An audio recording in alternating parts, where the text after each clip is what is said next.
네, 이천선 또 줄다리기가 이어지는군요. 이천선 회복하면서 오늘은 좀 안정권에 접어들까 기대를 했는데 지금은 1999 다시 2000. 예, 이천선 안착하기 역시 어렵습니다. 마켓 리더 특급 전략 시간입니다. 시장에 대한 구조적인 움직임 살펴보고 전략 세웁니다. KDB 대우증권 투자전략팀 김정환 연구위원 오셨습니다. 어서 오십시오. 예, 안녕하세요. 전초에 우리 시장만 못 간다 이런 얘기들 우리가 많이 하고 있습니다. 상대적으로 글로벌 증시가 잘 가고 있는데요. 이렇게 상대적인 차별화가 펼쳐지고 있는 이유를 알아야 또 갈 길이 보일 것 같습니다. 정리 한번 해주세요.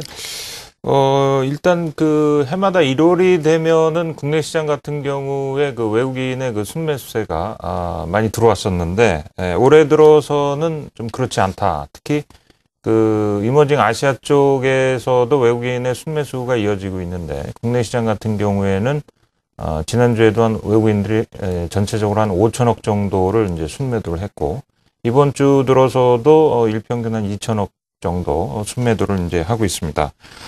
그리고 이제 또 하나는 이제 환율 문제죠.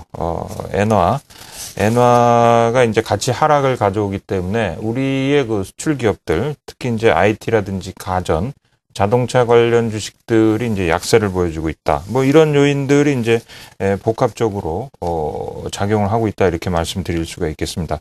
그림 1을 보시면 지금 이제 코스피하고 외국인들의 이제 순매수를 우리가 이제 알 수 있는데, 지금 이제 이 검은색 선이 이제 외국인들 그 누적 순매수가 되겠습니다. 역시 외국인들이 이제 국내 시장에서 팔고 있기 때문에 이런 수급 불균형을 가져왔다 이렇게 말씀을 드릴 수가 있겠고, 특히 이제 그 코스피 같은 경우 시가총액의 20%를 차지하고 있는 그 삼성전자에 대해서도 외국인들이 순매도를 늘려감에 따라서 역시 이제 코스피에도 간접적으로 또는 직접적으로 이제 영향을 주고 있는 것으로 우리가 이제 판단을 해볼 수가 있겠습니다. 그렇지만 이제 삼성전자 같은 경우 이제 전일 60일 근처에서 이제 패턴상으로 보면 이제 이중 바닥을 형성을 했고 이격도로 보아도 이제 의미 있는 저점을 이제 형성한 것으로 판단되기 때문에 추가적인 하락은 좀 제한적일 것이다 이렇게 말씀을 드릴 수가 있겠습니다. 예. 삼성전자 관련된 분석은 잘 해주셨네요. 사실은 올 초에 우리가 상대적으로 우리 증시가 못 가고 있다, 차별화되고 있다는 얘기를 하고 있는데 지난해에도 사실은 그 가을에 연말에 올랐던 건 사실은 삼성전자가 주도하면서 잘 올랐다는 거죠. 그러니까 광범위한 사실은 상승세는 아니었어요. 그때도요. 예, 그러면 이번에는 역으로 글로벌 증시는 또 여러 가지 우려에도 불구하고 미국이나 중국이나 왜 또 잘 가고 있을까 이렇게 좀 여쭤보겠습니다. 지금 그 재밌는 것은 그 올해 특히 1월 들어서 52주 신고가를 기록하고 있는 그 주요국의 증시가 좀 늘어나고 있습니다. 지금 이제 보시는 것이 이제 프랑스 주가인데 지금 보시는 바와 마찬가지로 패턴상 상승 삼각형을 나타내면서 의미 있는 이제 그 저항선들을 뚫고 지수가 한 단계 이제 레벨업하는 그런 모습을 좀 보이고 있고 아시아 이머징 쪽에서도 홍콩 그 H주라든지 또 필리핀이라든지 또 싱가포르라든지 이런 국가들도 현재 좀 신고가를 나타내고 있고 그다음에 이제 그 미국 시장에서도 그 S&P 500 같은 경우 또 신고가를 좀 나타내고 있습니다. 그래서 이제 그 한마디로 말씀드리면 국내 시장만을 제외하고 본다면 글로벌 증시가 이제 전반적으로 이른바 그 1월 효과를 나타내고 있다 이렇게 좀 말씀을 드릴 수가 있겠습니다. 지금 이제 그 다우지수 같은 경우도 그 전고점에 이제 근접해서 52주 신고가가 좀 기대가 되는 상황입니다. 그렇지만은 지금 이제 그 검정색 선으로 보시는 것이 그 미국의 그 펀드 매니저 그 투자 심리 서베이를 나타낸 그런 그 심리 지표가 되겠습니다. 80 이상이면 우리가 이제 과열권이다 그러는데 지금 80을 그 넘어섰기 때문에 좀 미국 증시도 단기적으로 보면 좀 과열권에 들어가고 있다 이렇게 말씀을 드릴 수가 있겠습니다. 그래서 미 증시의 상승세는 좀 다소 둔화될 수 있는 그런 모습이다 이렇게 말씀을 드릴 수가 있겠고요. 또 하나 지금 보시는 것이 이제 CT 매크로 리스크 인덱스라는 것인데 글로벌 금융시장에 이제 위험을 나타내는 것이죠. 그래서 단기 저점을 형성하고 현재 올라서고 있기 때문에 위험은 다소 좀 증가되는 그런 상황이다. 이렇게 말씀을 드릴 수가 있겠습니다. 그리고 아시아 이머징에서 코스피하고 가장 유사한 흐름을 보여주고 있는 것이 바로 이제 대만 가권 지수인데요.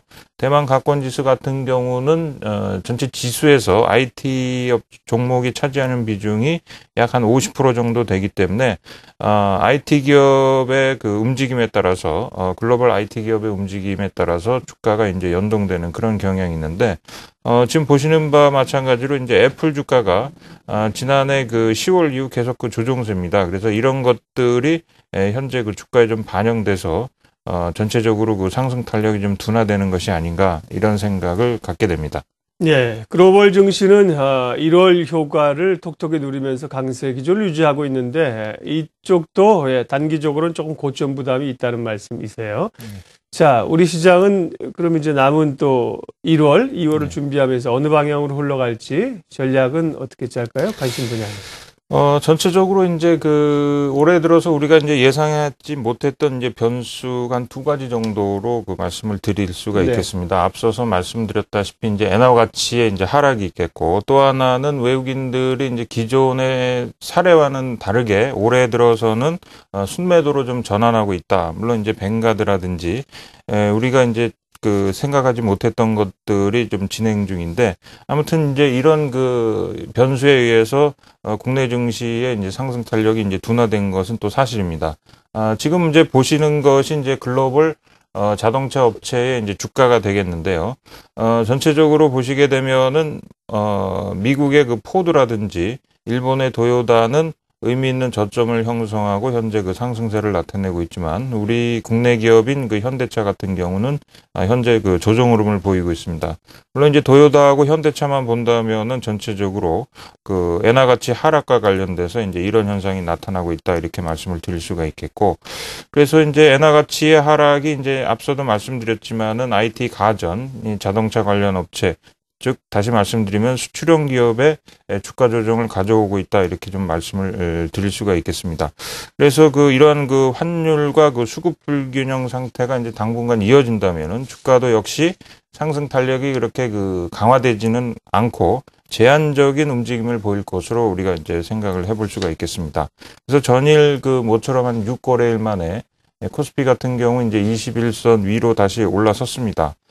전체적으로 이격도라든지 MACD 히스토그램 같은 보조 지표를 보면은 저점을 형성하고 현재 좀 반등이 나오고 있지만 아직까지 좀 의미 있는 저점을 형성하고 반등한다 이렇게는 좀 볼 수 없기 때문에 일단은 현재 60일선하고 121선이 지나가고 있는 한 1950포인트를 저점으로 그리고 전고점인 2040포인트를 고점으로 하는 그런 움직임을 우리가 예상을 해볼 수가 있겠고요. 단기적으로는 대형주보다는 여전히 소형주, 그다음에 업종별로는 의약품, 통신 같은 내수주하고 그동안에 단기적으로 좀 조정을 받았던 운수장비라든지 운수창고업에 대해서 좀 관심을 기울여야 될 것으로 판단이 됩니다. 네, 김정환 위원과 함께한 마켓 리더 특급 전략 오늘 여기까지 하겠습니다. KDB 대우증권 김정환 연구위원 도움 말씀 주셨어요. 고맙습니다. 예, 감사합니다.